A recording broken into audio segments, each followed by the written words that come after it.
रब्बी अऊज़ु बिका मिन हमाजाति सयातीन व अऊज़ु बिका रब्बी अन यहदुरून। बिस्मिल्लाहिर रहमानिर रहीम। रब्बि इश्रह ली सदरी व यस्सिर ली अमरी वहलुल उक़दतम मिन लिसानी यफ़क़हू क़ौली। रब्बी जिदनी इल्मन। प्रिय दर्शकबृंद, आपनालोक आटाइলৈকে জনাইছো শান্তি বৰ্ষণৰ আহ্বান। সালামুন আলাইকুম। आपनालोक সকলোৰে ওপৰত শান্তি বৰ্ষিত হওক। আমাৰ এই কুৰাণ অনুবাদ চৰ্চাৰ ধাৰাবাহিকতাৰ আজিৰ 53 নং খণ্ডলৈ মই মুক্তাবুল হুছেইনে আপোনালোক সকলোকে আদৰণি জনাইছো। ইতিমধ্যে আমাৰ অনুবাদ ও চৰ্চাৰ ধাৰাবাহিকতা চলি আহি আছে কুৰাণ মজিদৰ 3 নং সূৰা আলে ইমৰান। গতিকে আহক ইনশাআল্লাহ আমি আৰম্ভ কৰো সূৰা আলে ইমৰানৰ আমাৰ আজিৰ অনুবাদ ও চৰ্চা 64 নং আয়াতৰ পৰা। বিসমিল্লাহিৰ ৰহমানিৰ ৰহিম। কুল ইয়া আহলাল কিতাব তাওয়াল্লাউ ইলা কালিমাতিন সাওয়াইন বাইনানা ওয়া বাইনাকুম। রাসূল সাল্লাল্লাহু আলাইহি সাল্লামক নিৰ্দেশ দি কোৱা গৈছে যে কুল কৈ দিয়া, ইয়া আহলাল কিতাব, হে কিতাপধাৰীসকল। ইতিমধ্যে ৰাসূল সাল্লাল্লাহু আলাইহি সাল্লামৰ আগৰ যিসমূহ কিতাপ আল্লাহৰ তৰফৰ পৰা নাজিল হৈছিল, সেই কিতাপধাৰীসকলক প্ৰতি ক'বলৈ মহান আল্লাহে নিৰ্দেশ দি কৈছে যে কুল কৈ দিয়া, ইয়া আহলাল কিতাব, হে কিতাপধাৰীসকল, তাআলাউ ইলা কালিমাতিন সাওয়াইন, তাওয়ালাউ তোমালোক আহা, ইলা কালিমাতিন সাওয়াইন এটি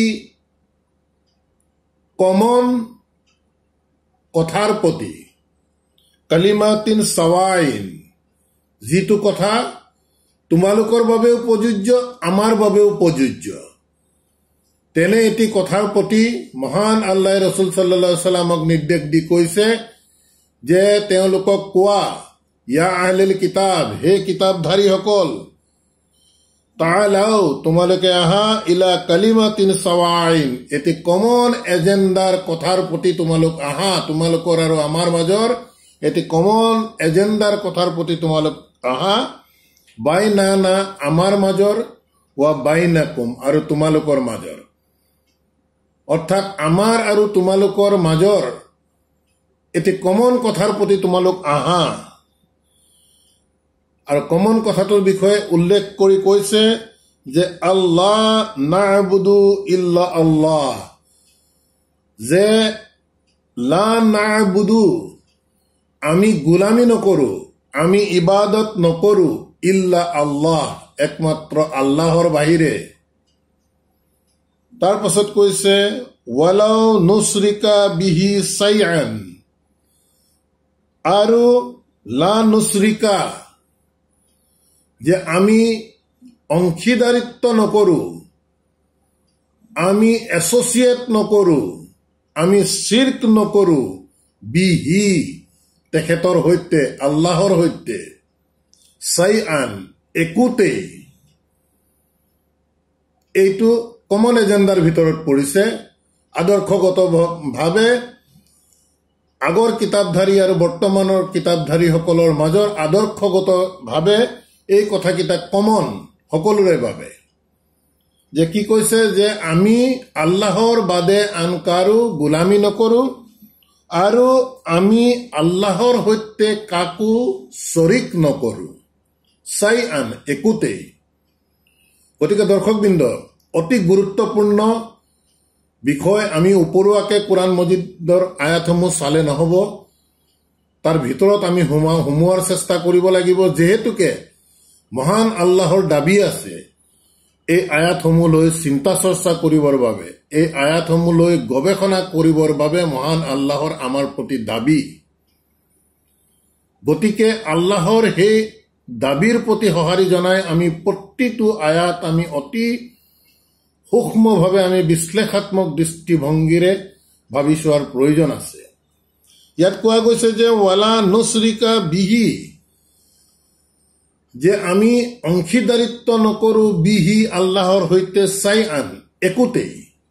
গতিকে আমি প্ৰত্যেকেই জানো এই শিৰ্ক অৰ্থাৎ এই অংশীদাৰিত্ব আল্লাহৰ দৃষ্টিত এক গুৰুতৰ অক্ষমনীয় অপৰাধ। গতিকে নিশ্চিতভাৱে এই শিৰ্ক আমি ভালদৰে বুজাৰ প্ৰত্যেকে চেষ্টা কৰাৰ প্ৰয়োজন আছে। একোতেই বুলি কোৱা গৈছে, গতিকে আমি কেৱল আল্লাহৰ বাহিৰে বেলেগক আমি মানিম, আল্লাহৰ বাহিৰে বেলেগক কেৱল ইবাদত কৰিম, এই কথাবোৰেই কেৱল সীমাবদ্ধ নহয়, একোতেই অৰ্থাৎ আল্লাহৰ যি কথা, এই আল কোৰআন আল্লাহৰ কথা, কল ৰসুল সাল্লাল্লাহু আলাইহি ওয়াসাল্লামৰ মুখৰ পৰা ওলাইছে, কিন্তু মূল কথা আল্লাহৰ। গতিকে এই আল্লাহৰ কথাৰ সৈতে কোৰআনৰ এই পৰিসীমাৰ বাহিৰৰ যিকোনো ধৰণৰ কথা এই আল্লাহৰ কথাৰ সৈতে যদি আমি সংযুক্ত কৰি আল্লাহৰ কথা বুলি আমি মানি চলো, নিশ্চিতভাৱে এই আল্লাহৰ কথাৰ সৈতে অংশীদাৰিত্ব স্থাপন কৰা হ'ব, তাত কোনো সন্দেহ নাই।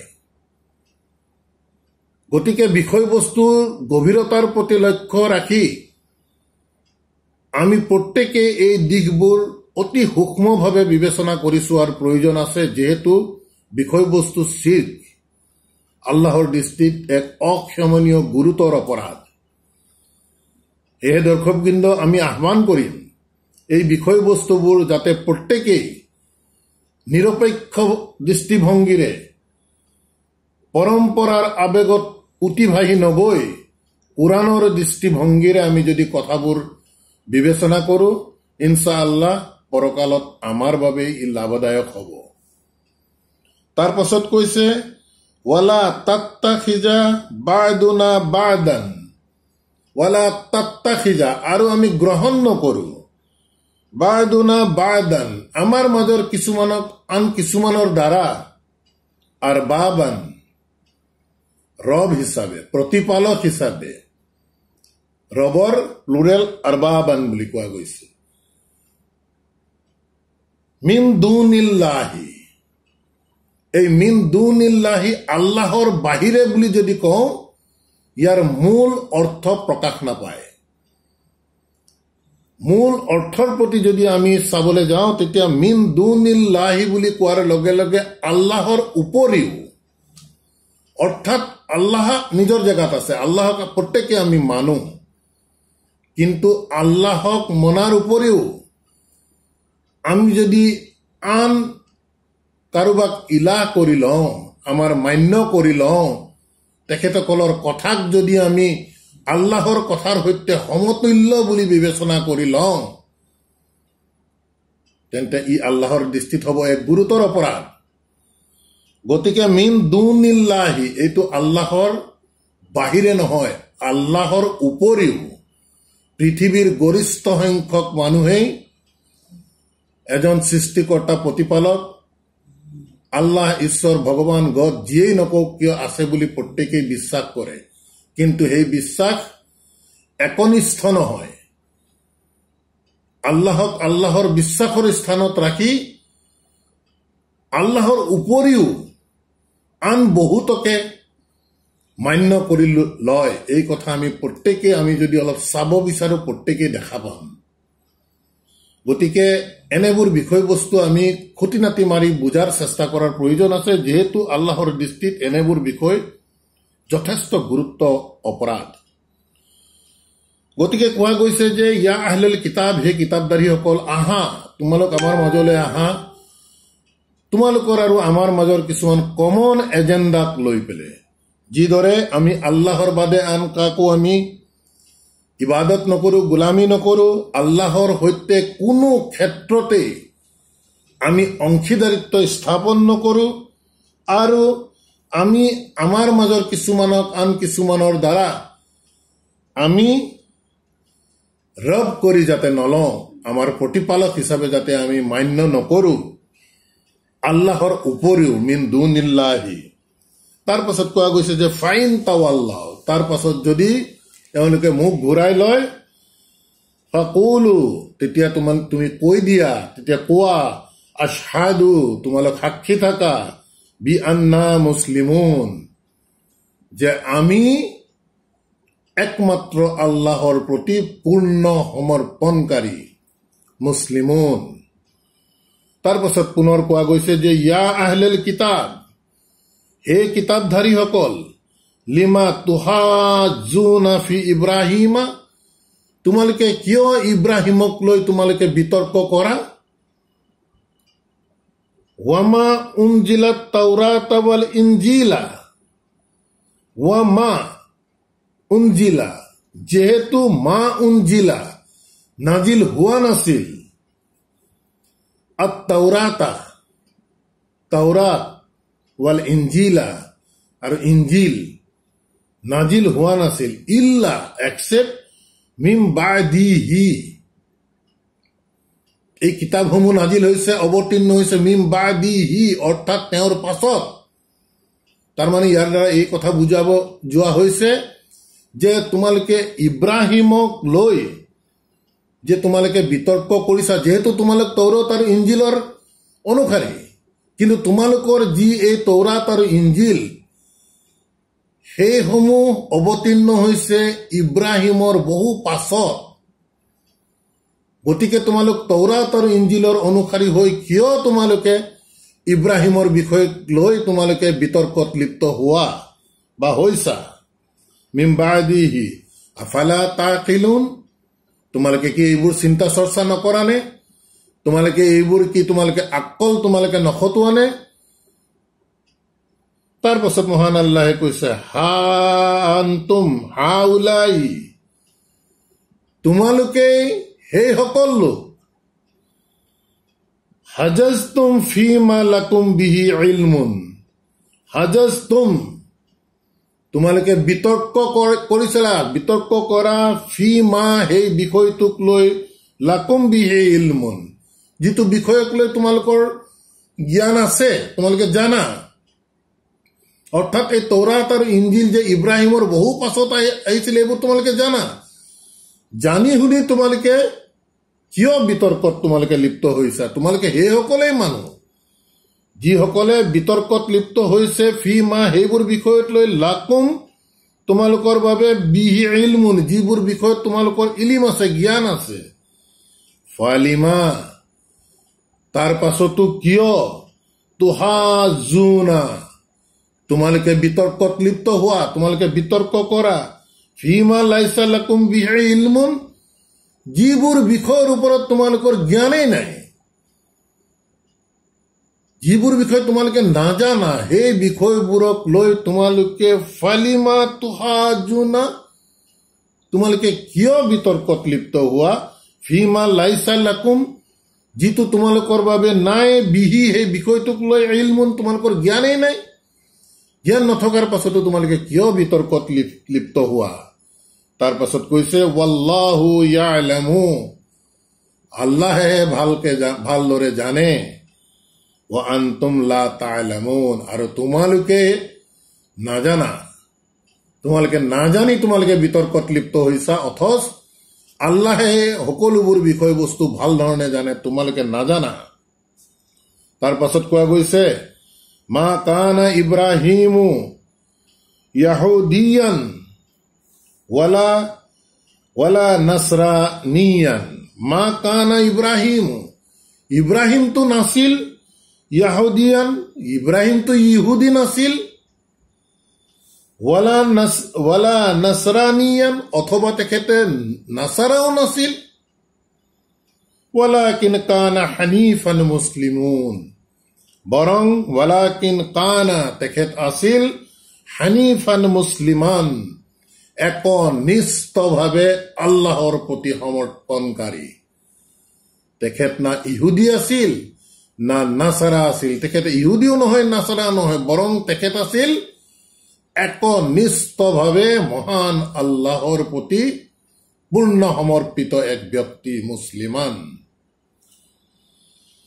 ওয়ামা কানা মিনাল মুশৰিকিন, আৰু তেখেত অংশীদাৰিত্ব পলিথেচিছ মুশৰিক সকলৰ অন্তৰ্ভুক্ত নাছিল। ৱামা কানা, তেখেত নাছিল মিনাল মুছৰিকিন, মুছৰিকসকলৰ মাজৰ এজন তেখেত নাছিল। মুছৰিক শব্দটোৱে ভয়ংকৰ। যিসকলে আল্লাহৰ সৈতে অংশীদাৰিত্ব স্থাপন কৰে তেনে লোকসকলক মুছৰিক বুলি কোৱা হয়। গতিকে ইব্ৰাহিম আলাইহিছ সালামৰ বিষয়ে কৈছে যে তেখেত ইহুদীও নাছিল, নাছাৰাও নাছিল, বৰং একনিষ্ঠভাৱে মহান আল্লাহৰ প্ৰতি পূৰ্ণ সমৰ্পিত আছিল মুছলিমান। আৰু তেখেত অংশীদাৰিত্ব স্থাপন কৰা লোকসকলৰ মাজৰ, মুছৰিকসকলৰ মাজৰ অন্তৰ্ভুক্ত নাছিল তেখেত। তাৰ পাছত কৈছে ইন্না আউলান নাসা বি ইব্ৰাহিমা, নিশ্চয় ইব্ৰাহিমৰ দৃষ্টিত সেইসকল মানুহে যোগ্য মানুহ। ইব্ৰাহিমৰ দৃষ্টিত নিশ্চয় মানুহৰ মাজৰ সেইসকল মানুহে যোগ্য। আউলা নাসা, যোগ্য মানুহ, বি ৰাব্বিহিম, বি ইব্ৰাহিম, ইব্ৰাহিমৰ দৃষ্টিত মানুহৰ মাজৰ সেইসকলহে যোগ্য মানুহ। লাল্লাযিনা তাবাউহু, যিসকলে ইত্তাবাউহু, তেখেতক ইত্তেবা কৰিছে, তেখেতক অনুসৰণ কৰি চলিছে, সেইসকল লোকহে ইব্ৰাহিমৰ দৃষ্টিত যোগ্যতম ব্যক্তি। ওয়াহাজা নবিয়্যু, অৰ্থাৎ এই নবীক যিসকলে ইত্তেবা কৰিছে, অনুসৰণ কৰিছে, তেখেতৰ কথা বিশ্বাসত লৈছে, সেইসকল লোকহে ইব্ৰাহিমৰ দৃষ্টিত যোগ্যতম ব্যক্তি। ওয়াল্লাযিনা আমানু, আৰু যিসকলে ঈমান আনিছে, বিশ্বাস আনিছে, তেনে লোকসকলে ইব্ৰাহিমৰ দৃষ্টিত যোগ্য মানুহৰ মাজত। তাৰ পাছত কৈছে ওয়াল্লাহু ওয়ালিয়ুল মুমিনিন, ওয়াল্লাহু ওয়ালিয়ু, আৰু আল্লাহ হৈছে অভিভাৱক। কাৰ অভিভাৱক? আল মুমিনিনা, যিসকল লোকে বিশ্বাস স্থাপন কৰিছে তেনে লোকসকলৰ বাবে আল্লাহ হৈছে অভিভাৱক। ওয়াল্লাহু ওয়ালিয়ুল মুমিনিন। ওয়াদাত তাইফাতুম মিন আহলিল কিতাব, ওয়াদাত আশা কৰে, বিচাৰে, তাইফাতান এটা গ্ৰুপে, এটা দলে বিচাৰে, মিন আহলিল কিতাব, এই কিতাপধাৰীসকল মানুহসকলৰ মাজৰ এটা গ্ৰুপে বিচাৰে, এটা দলে বিচাৰে। কি বিচাৰে? লাউ ইউদিল্লুনাকুম, যদি তোমালোকক ভ্ৰষ্ট কৰি দিব পৰা গ'লহেঁতেন। আজি মুহাম্মদ সাল্লাল্লাহু আলাইহি ওয়াসাল্লামে কিতাপ লৈ আহিছে, তোমালোকে তেওঁৰ কিতাপৰ ওপৰত, তেওঁৰ কথাৰ ওপৰত ইমান আনিছা, কিন্তু কিতাপধাৰী, আগৰ কিতাপধাৰীসকলৰ মাজৰ এটা দলে বিচাৰে, আশা কৰে যে যদি আমি ইহঁতক ভ্ৰষ্ট কৰি দিব পাৰিলোহেঁতেন। লাউ ইউদিল্লুনাকুম, তাৰপিছত কৈছে ওয়ামা ইউদিল্লুনা, আৰু সিহঁতে ভ্ৰষ্ট কৰিব নোৱাৰে, ইল্লা আনফুসাহুম, বৰং এক্সেপ্ট সিহঁতে ভ্ৰষ্ট কৰে আনফুসাহুম, সিহঁতে নিজে নিজৰ নফচকহে ভ্ৰষ্ট কৰে, আনক ভ্ৰষ্ট কৰিব নোৱাৰে সিহঁতি। ওয়ামা ইয়াশউৰুন, আৰু এই বিষয় লৈ সিহঁতে যে নিজে নিজক ভ্ৰষ্ট কৰি আছে, এই বিষয় লৈ সিহঁতে নিজে নাজানে। তাৰ পাছত পুনৰ মহান আল্লাহে কৈছে ইয়া আহলিল কিতাব, হে কিতাপধাৰীসকল, লিমা তাকফুৰুনা বি আয়াতিল্লাহি, কিয় তোমালোকে আল্লাহৰ এই আয়াতসমূহক অবিশ্বাস কৰা। লিমা তাকফুৰুনা, কিয় তোমালোকে অবিশ্বাস কৰা, বি আয়াতিল্লাহি, আল্লাহৰ এই বাণীসমূহক, আল্লাহৰ এই আয়াতসমূহক কিয় তোমালোকে অবিশ্বাস কৰা। ওয়া আনতুম তাশহাদুন, যিহেতু তোমালোক নিজেই সাক্ষী, তোমালোকে ভাল ধৰণে জানা যে এই তৌৰাত ইঞ্জিল তোমালোকৰ প্ৰতি নাজিল হৈছে, তোমালোকৰ নবীয়ে কিতাবৰ বিষয়ে তোমালোকৰ আগত কৈছে, তোমালোকে শুনিছা, অৰ্থাৎ তোমালোক নিজেই সাক্ষী এই কথাবোৰৰ ওপৰত। তাৰ পাছতো তোমালোকে কিয় আল্লাহৰ আয়াতসমূহক তোমালোকে অবিশ্বাস কৰা? তাৰ পাছত পুনৰ মহান আল্লাহে কৈছে, ইয়া আহলেল কিতাব, হে কিতাপধাৰীসকল, লিমা তালবিসুল হাক্কা বিল বাতিলি, লিমা তালবিসুনা, কিয় তোমালোকে লিবাস দিয়া, কিয় তোমালোকে আৱৰণ দি দিয়া, আল হাক্কু, সত্যৰ ওপৰত, বিল বাতিলি, অসত্যৰ দ্বাৰা সত্যৰ ওপৰত কিয় তোমালোকে আৱৰণ দি দিয়া, ৱা তাকতুমুন আল হাক্কা, যাৰ ফলস্বৰূপে কি হয়, ৱা তাকতুমুন আল হাক্কা, সত্য ঢাক খাই যায়, তোমালোকে সত্য গোপন কৰি দিয়া, ৱা আনতুম তা'লামুন, যিহেতু এই বিষয়ে তোমালোকে জানা সত্য বুলি। গতিকে প্ৰিয় দৰ্শকবৃন্দ, এই অতি প্ৰয়োজনীয় আয়াত আমি আগতেও পাই আহিছো। মহান আল্লাহে পুনৰবাৰ ইয়াক ৰিপিট কৰি আমাক কৈছে, যদিও ই ঐতিহাসিক কাহিনীৰ অন্তৰ্ভুক্ত, আমি বাৰম্বাৰ কৈ আহিছো, এই ঐতিহাসিক কাহিনীসমূহ মহান আল্লাহে আমাক জনোৱাৰ উদ্দেশ্য একমাত্ৰ এটাই, যাতে তেনে ভুলৰ আমি পুনৰাবৃত্তি নকৰো। কিন্তু বাস্তৱ ক্ষেত্ৰত আমি কৰিছোনে নাই, প্ৰত্যেকে এবাৰ চিন্তা কৰক। যিহেতু আল্লাহৰ এই কিতাপ আজি গোপন হৈ আছে, প্ৰকাশ পোৱা নাই, আমাৰ মানুহে নাজানে কিতাপৰ ভিতৰত কি আছে। কিয় গোপন হৈছে? এই কিতাবৰ বাহিৰৰ বিভিন্ন কথাৰ দ্বাৰা, যিবোৰ কথাত মানুহৰ বিশ্বাস আল্লাহৰ ফালৰ পৰা অহা, প্ৰকৃততে এই কিতাপৰ বাহিৰৰ কোনো কথাই আল্লাহৰ অনুমোদন পোৱা নাই, আল্লাহৰ অনুমোদিত কথা নহয়। তেনে কথাসমূহৰ দ্বাৰা আল্লাহৰ এই হকক আৱৰণ দি ঢাকি ইয়াক গোপন কৰি দিয়া গৈছে, ই লুকাই আছে। গতিকে আমি প্ৰত্যেকেই নিজে নিজক স্বীকৃতি চোৱাৰ প্ৰয়োজন আছে যে এই ঐতিহাসিক ঘটনাত উল্লেখ কৰা ভুলবোৰ আমাৰ ক্ষেত্ৰত পুনৰাবৃত্তি হৈছে নেকি? যদি হৈছে, তেন্তে হয়তো বিপদৰ পৰা আমি সিদিনা হাত সাৰি যোৱাটো আমাৰ কাৰণে অসম্ভৱ হ'ব। গতিকে দৰ্শকবৃন্দ, অতি কাতৰে আমি সকলোকে আহ্বান জনাওঁ যে কোৰাণৰ প্ৰতিটো আয়াত অতি গুৰুত্ব সহকাৰে লৈ আমি প্ৰত্যেকেই আহক ইয়াক ওপৰত আমি চিন্তা চৰ্চা কৰোঁ। যদি আমাৰ কিবা ভুল দৃষ্টিগোচৰ হৈছে, তেন্তে যদি আমি আমাৰ সংশোধনীৰ চেষ্টা কৰোঁ, ইনশাআল্লাহ আমাৰ নিজৰ বাবেই লাভ হ'ব প্ৰত্যেকৰে। তাৰ পাছত কোৱা গৈছে, ৱা তাকতুমুন আল হাক্কা, আৰু সত্যক গোপন কৰি দিয়া গৈছে, ৱা আনতুম তা'লামুন, যিহেতু তোমালোকে জানা। আমি প্ৰত্যেকেই জানো, বিশেষভাৱে আমি যিসকলক আমি মুছলিম বুলি আমি দাবী কৰোঁ, প্ৰত্যেক মানুহেই জানে যে এই কিতাপ হক, আল্লাহৰ ফালৰ পৰা আহিছে। অথচ এই কিতাপ আমাৰ বাবে উন্মুক্ত নহয়। কিয় গোপন হৈ আছে? ইয়াক ঢাকি দিয়া গৈছে নেকি? এই দিশবোৰ আমাৰ বাবে নিশ্চিতভাৱে বিচাৰ্য বিষয়। গতিকে প্ৰিয় দৰ্শকবৃন্দ,